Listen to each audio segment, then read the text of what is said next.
மக்களே, இன்றைக்கி தோட்டத்தில் ஒரு முக்கியமான வேலை கருமஞ்சளோட விதைக்கிழங்குகள் எடுத்தேங்க. உள்ளே வந்து ப்ளூ கலரில் இருக்கும், ஆனால் அது கருமஞ்சள் அப்படின்னு சொல்கிறோம், பிளாக் டர்மரிக். இது வந்து ரொம்ப ஏர்லி ஹார்வெஸ்ட் அப்படின்னு தான் வச்சுக்கலாம். ஏன்னா வந்து 8 மந்த்ஸ் தான் ஆகுது. ஏன்னா ஃபுல் மெச்சூர்டு கிழங்குகள் நம்மளுக்கு வேணும்னா 9 to 10 மந்த்ஸு. ஆனால் பார்த்திங்கன்னா மேலே இருக்கிற லீவ்ஸ் எல்லாம் கொஞ்சம் கருக ஆரம்பிச்சிருச்சு. எனக்கு வந்து இதுக்கு மேலே அது வளரும் அப்படின்னு தோணல. பட் எனக்கு விதைக்கிழங்குகள் வேணும்.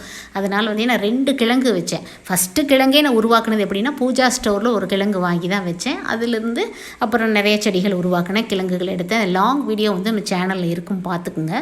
கருமஞ்சள் பிளாக் டர்மரிக் பொறுத்த வரைக்கும் பார்த்திங்கன்னா, அதோட வேர் பகுதியில் நிறைய நீர்க்கிழங்குகள் இருக்கும். இதை வந்து நம்ம மெடிசனாக யூஸ் பண்ண முடியாது. இந்த மாதிரி சரசரமாக தொங்கிட்டுருக்கும், அப்படியே ரொம்ப போலாக இருக்கும், வெயிட்லெஸ்ஸாக இருக்கும். இது நல்லா காய வச்சு நலுங்கு மாவு, குளியல் பொடியெல்லாம் அரைப்போம் இல்லையா, அதிலே நம்ம சேர்த்திக்கலாம்.